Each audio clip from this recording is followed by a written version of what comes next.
ಪ್ರತಿ ವಿಧಾನಸಭಾ ಕ್ಷೇತ್ರದಲ್ಲಿ ಒಂದು ವಿಚಾರ ಸಂಕಿರಣ ಮಾಡಲಿಕ್ಕೆ ಮಕ್ಕಳಿಗೆ ಮುಂದಿನ ಪೀಳಿಗೆಗೆ ಗೊತ್ತಾಗಲಿ ಕೆಂಪೇಗೌಡರ ಆಚಾರ ವಿಚಾರಗಳು, ಅವರ ದೂರದೃಷ್ಟಿ, ಜಾತ್ಯತೀತ ನಿಲುವು ಯಾವ ರೀತಿ ತಳ್ಕೊಂಡು ಬೆಂಗಳೂರು ನಗರವನ್ನ ಕಟ್ಟಿ ಈ ಕೇಂದ್ರ ಸ್ಥಳವನ್ನ ಅಂತಾರಾಷ್ಟ್ರೀಯ ಮಟ್ಟಕ್ಕೆ ತೆಗೆದುಕೊಂಡು ಹೋದ್ರು ಅನ್ನೋದನ್ನ ಪರಿಚಯ ಮಾಡಬೇಕು ಅನ್ನೋ ದೃಷ್ಟಿಯಿಂದ ಪ್ರತಿ ಒಂದು ಬಿಇಒಗೆ ನಮ್ಮ ಇಲಾಖೆಯಿಂದ ಬೆಂಗಳೂರು ಕಾರ್ಪೊರೇಷನ್ ಹಣದಿಂದ 1 ಲಕ್ಷ ರೂಪಾಯಿ ಹಣವನ್ನು ಅವರಿಗೆ ಕೊಡ್ತೇವೆ. ಎಲ್ಲ ಮಕ್ಕಳನ್ನ ಕರೆಸಿ ವಿಚಾರ ಸಂಕಿರಣ ಮಾಡಿ ಚರ್ಚೆ ಮಾಡಿ ಅದನ್ನು ಯಾವ ರೀತಿ ಅದಕ್ಕೆ ರೂಪವನ್ನು ಕೊಡಬೇಕು ಅನ್ನೋದು ಕೂಡ ನಮ್ಮ ಎಜುಕೇಶನ್ ಡಿಪಾರ್ಟ್ಮೆಂಟ್ ಅವರಿಗೆ ಕೊಡ್ತದೆ.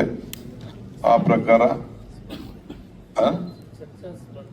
ಚರ್ಚಾ ಸ್ಪರ್ಧೆ ಅವರ ಮಾಡಲಿಕ್ಕೆ ಅದರ ಬಗ್ಗೆ ಒಂದು ದೊಡ್ಡ ಮಕ್ಕಳು ಕೂಡ ಗೊತ್ತಾಗಲಿ ಅನ್ನೋ ದೃಷ್ಟಿಯಿಂದ ಒಂದು ಆಚರಣೆ ಮಾಡಲಿಕ್ಕೆ ಮುಂಚಿತ ಕೊಟ್ಟು ಅದನ್ನ ಪ್ರಶಸ್ತಿ ಮತ್ತು ಕಾರ್ಯಕ್ರಮ ಏನು ಒಂದು ಬರೀ ನಮ್ಮ ಇಲಾಖೆಯಿಂದ ಬರೀ 20,000 ರೂಪಾಯಿ ನಾವು ಕೊಡ್ತಾ ಇದ್ದೇವೆ ಸಾಂಸ್ಕೃತಿಕ ಕಾರ್ಯಕ್ರಮಕ್ಕೆ.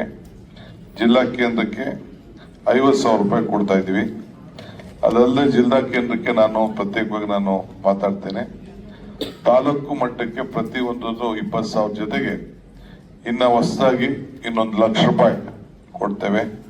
ಆ 1 ಲಕ್ಷ ರೂಪಾಯಿಲಿ ಬೇರೆ ಸಮಾಜವನ್ನು ಕೂಡ ಸೇರಿಸ್ಕೊಂಡು ಏಕೆಂದ್ರೆ ಇಡೀ ರಾಜ್ಯದ ಕಾರ್ಯಕ್ರಮ ಆದ್ದರಿಂದ ಅದನ್ನು ಕೂಡ ಮಾಡಬೇಕು ಅಂತೇಳಿ ನಾವು ಮಾರ್ಗದರ್ಶನವನ್ನ ನಮ್ಮ ಕಾರ್ಪೊರೇಷನ್ ವತಿಯಿಂದ ಜಿಒನ ನಾನು ಸದ್ಯದಲ್ಲೇ ಇನ್ನೊಂದು 2-3 ದಿನದಲ್ಲೇ ಜಿಒನ ಎಲ್ಲ ಏನೇನು ಗೈಡ್ಲೈನ್ಸ್ ಇದೆ ಅದನ್ನ ಹಾಕಿ ಮಾಡ್ತೇವೆ.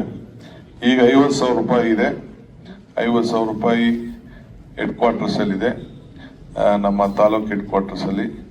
ಅದ್ರ ಜೊತೆಗೆ ಜಾಸ್ತಿ ಇನ್ನೆಷ್ಟು ಮಾಡ್ಬೋದು ಅನ್ನೋದು ಕೂಡ ಆ ಜಿಒಲ್ಲಿ ನಾನು ನಮ್ಮ ಫೈನಾನ್ಷಿಯಲ್ ಪರಿಸ್ಥಿತಿನ ಕೇಳಿಕೊಂಡು ನಾನು ಅದನ್ನ ಹೆಡ್ ಕ್ವಾರ್ಟರ್ಸ್ ಅಲ್ಲೂ ಕೂಡ ತೀರ್ಮಾನವನ್ನ ಮಾಡ್ತೇವೆ.